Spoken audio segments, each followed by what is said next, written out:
Hi everyone, good morning, good afternoon, good evening. Depending on which part of the world you're watching me from, which time of the day you're watching me at. My name is Hisham and I have a little secret to share with you. When I was young, I had to argue a lot with my parents. No matter how hard I tried to convince them of my point of view, I never succeeded. I always had to tell them about famous people's points of view to support mine. But guess what? It always worked. Wait a second, this is not the end of the story. They always asked me about my sources, where I got those awesome pieces of information from. And I always told them about these sources, whether they're websites, books, magazines, journals, newspapers, or even videos. In this way, I proved to be honest and precise. Now, academically speaking, when you're asked to do an assignment or do a research, do you think you need to behave similarly? Sure. You need to support your opinions by other people's opinions. But at the same time, you need to tell the people who are reading your work, the original authors, to give them credit. In this way, you prove that you're academically honest and you avoid something called plagiarism. Now I'm going to show you 3 academic terms and I want you in groups to discuss their meanings. After you agree upon the definitions, write them down. You've got 5 minutes to do so. Now let me check. Are you just discussing the meaning of these 3 definitions? Good, you're writing. Are you doing this individually or in groups? In groups. Very good. How much time have you got? 5 minutes. Good. In case you forget my instructions, they are written here on the board so that you can check every now and then. During this time, I'll be moving around for any help needed. You've done very well so far. Now, I'd like you to stand up, everybody. I want you to share your answers with the other groups.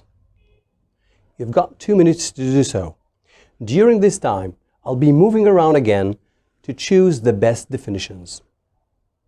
Now, are you just standing up or moving around? Good, moving around. What are you doing during moving around? Very good, sharing your answers. How much time have you got? 2 minutes.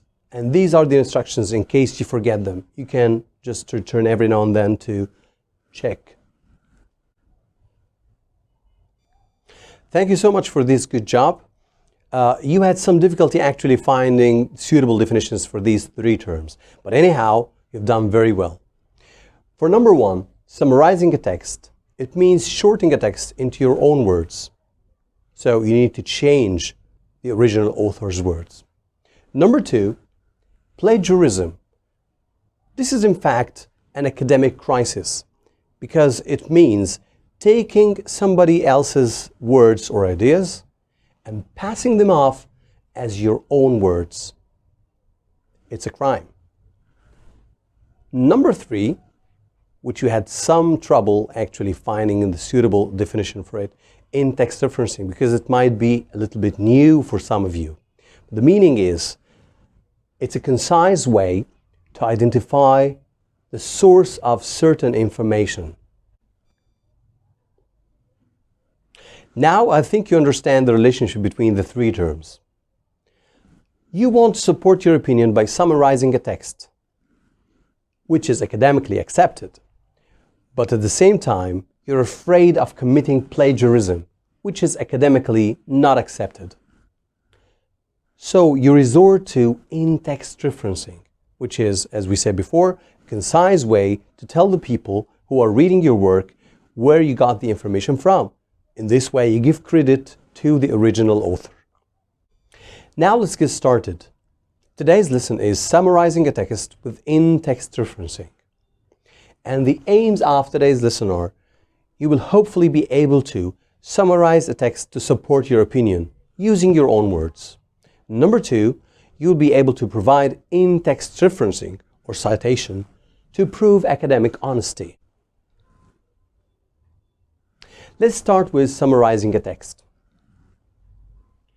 Now I'm going to distribute a worksheet, and this worksheet has many points. Some of them are correct, some of them are wrong. What you have to do is to tick the ones that you think are correct, the steps that are suitable for summarizing a text.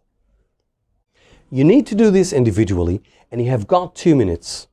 Now, to check my instructions. Are you seeking the help of anyone, or are you just working individually? Individually. Very good. Are you writing anything or just ticking the right steps? You're ticking the right steps. Very good. How much time have you got? 2 minutes. In case you forget my instructions, they're written here on the board. This is the worksheet that many of you have got the correct answers for, and now it's your time to check your answers from the board. These are the correct steps to summarize the text. Number 1, you need to write down the main ideas. Number 2, avoid writing any unimportant detail, unless it's very, very important and essential to be mentioned. Number 3, avoid taking phrases and words from the original text unless they are very, very important and cannot be changed at all. Number 4, you need to put the original text aside so that you do not get affected by the words of the original author. Number 5, you need to express the ideas concisely in your own style and words. And the last step, you need to make sure that the summarized text is almost half of or 1/3 of the original text. Now we need to summarize a text from a book called American Society, How It Really Works. But before I give you the text that we need to summarize, I need to discuss the meaning of 3 words with you. The first one is legal. It's an adjective. And if something is legal, is it allowed? Yes. Very good. What makes things legal? Laws. Very good. And what is the opposite of legal? Right? It's illegal. Now, the second word, perpetrator. It's a noun. Now, is a perpetrator harmful or harmless? Harmful. Very good. Does a perpetrator do something illegal? Yes, very, very good. If a husband beats his wife, is he a perpetrator? Sure, yes. The third word, domestic violence. Domestic violence, the first part is domestic. It's an adjective.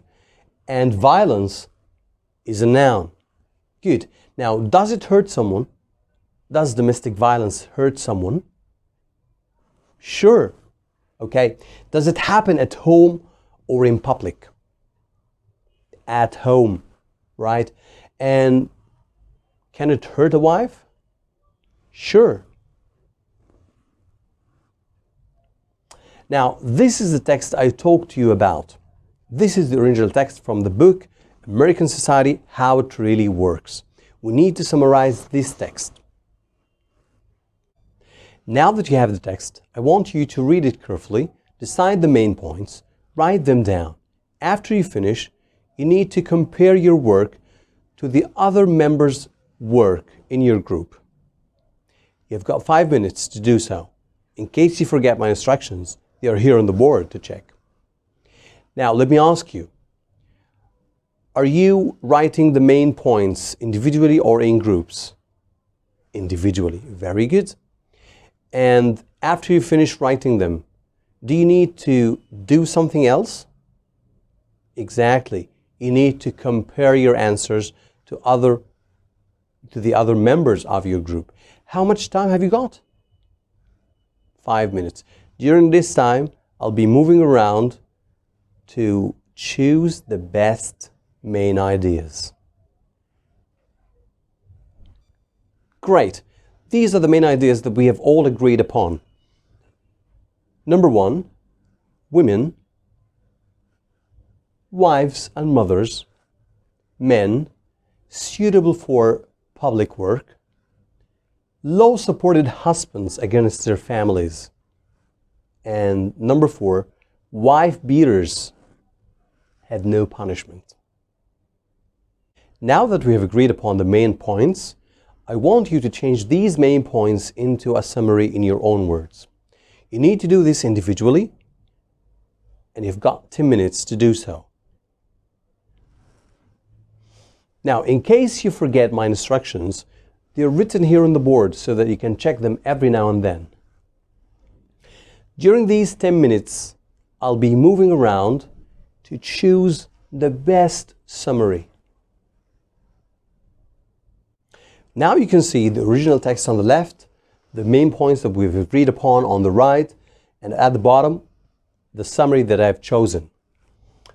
The original text says, even at the beginning of the 20th century, men and women were generally viewed as occupying sharply different roles in society. A woman's place was in the home as wife and mother. A man's place was in the public sphere. Men had legal powers over the lives of their wives and children. And though wife beating was never strictly legal in the United States, its practical legal status was ambiguous. And perpetrators of domestic violence were rarely punished. Now, we have read the text very, very carefully, and we have agreed upon these 4 main points: women, wives and mothers; men, suitable for public work; low-supported husbands against their families, wives and children; wife beaters, in this case, we're talking about husbands, they received no punishment. So we changed these 4 main points into this summary. Of course, we tried as much as we could to avoid getting any words or any phrase from the original text. So in the past, instead of saying at the beginning of the 20th century, and then we talked about women from the main point, women, wives and mothers. So women were considered suitable for housework only. And housework here is equal to being wives and mothers. Number 2, men suitable for public work. This was changed into men were seen as more suitable for work outside the house. Instead of saying the public sphere, we used outside the house.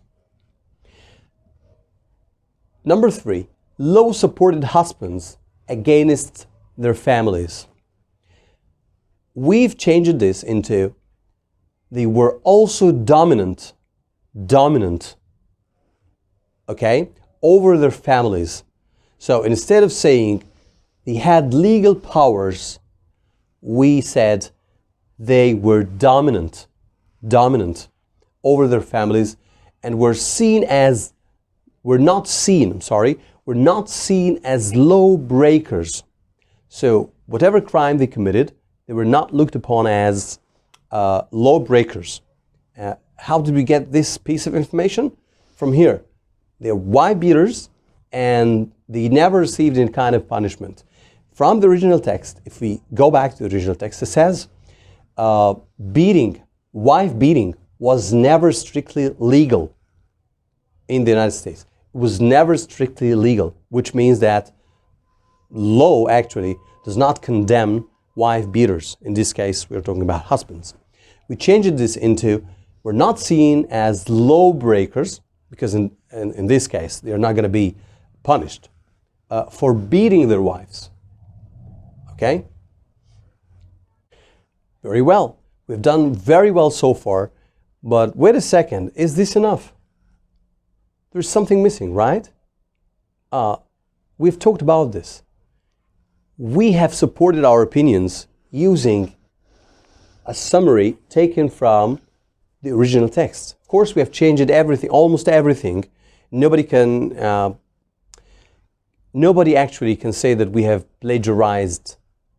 Nobody can accuse us of committing this crime. But we need to give credit to the original author. We need to tell the people who are reading our work where we got those pieces of information from. So we need in-text referencing. And as we said before, in-text referencing means what? It means it's a concise way to identify the source of certain information. Why do we say it's a concise way? Because actually, by the end of your work, after you finish your work, you need to provide something which is called bibliography. Bibliography should be full of all the references in full citation, not just in-text citation. But in-text citation, from the name, we mean that it's inserted inside the text of your writing. Now, there are two important points you need to pay attention to. Number one, you can use parenthetical or narrative referencing to cite sources in your text. And number two, you should use in-text referencing to cite every time you summarize a text from a source.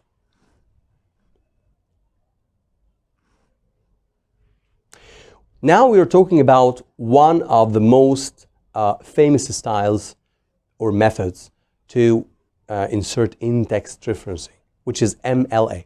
And MLA stands for Modern Language Association. I've chosen MLA method for in-text referencing because in my point of view, I believe it's one of the easiest methods to do so. As you can see, you just need to mention the author's last name and the page number. How can we do this? Okay, now this is the book that we have taken the text from, and as I said before, its name is American Society, How It Really Works. And now we can see that there are two authors for this work. Author number one is called Eric Olin Wright. So in this case, I need to focus on the last name, the surname, which is Wright. The second author is called Jewel Rogers. So I need to focus on Rogers because it's the surname of the author. This is the text and this is the page number in the book. So I need these two pieces of information, the surname of the authors and the page number. So if we are applying the parenthetical referencing, which is clear from its name parenthetical, we are using parentheses or brackets. It's directly put after relevant sentences. So suppose that we are taking more than one sentence from a source. Do we need to apply in-text referencing between brackets after each sentence? Yes, we need to do this after each sentence. So if this is the text, okay, in the past when we were considered suitable for housework only, this is our work, this is the summary. So if we are applying the parenthetical referencing or citation, it will look like this.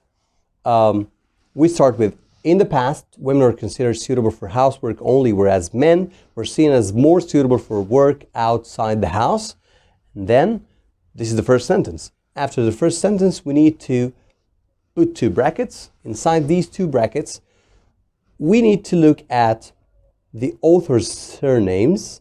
In this case, there are two authors, and we need to provide their surnames inside the brackets.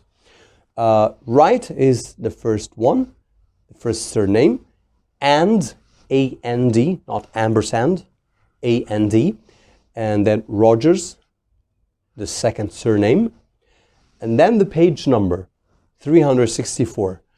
As you can notice, there are no commas, no full stops, nothing. And there is no full stop here, of course, after the sentence. The full stops comes after the second bracket. Why?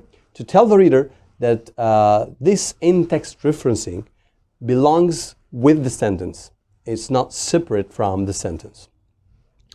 After the second sentence, they were also dominant over their families and were not seen as lawbreakers for beating their wives. I need to use in-text referencing, the parenthetical one, again, I need to use the brackets and write Wright and Rogers 364. But this is a bit seems repetitive, so I think there's a better way to do so.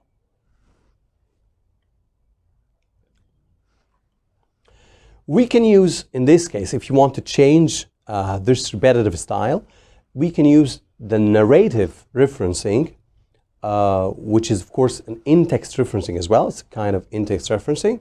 We start with according to, followed by the author's surnames. So in this case, according to Wright and Rogers, they are mentioned. The author's surnames are mentioned. So in this case, we do not need to repeat them here. We do not need to put Wright and Rogers in brackets again. What we need to do is just to put the page number. And according to Wright and Rogers, women were considered suitable for housework only, whereas men were seen more suitable for work outside the house. This is the page number, full stop, and our first sentence. Do not put the full stop here after the sentence. Put it after the second bracket. The second sentence, instead of saying Wright and Roger again, we can say the authors. So we can refer to the authors without actually mentioning their names. The authors also believe, and believe is a reporting verb. Believe that men were also dominant over their families and were not seen as lawbreakers for beating their wives. And then the page number, again between brackets, the full stops, again, comes after the second bracket. Now, pay attention to something. The first sentence, when I said according to Wright and Rogers, I need to put a comma, okay? But here, the authors also believe that I've made this part of the sentence, so I don't need to put a comma. So the authors also believe that men, without commas at all.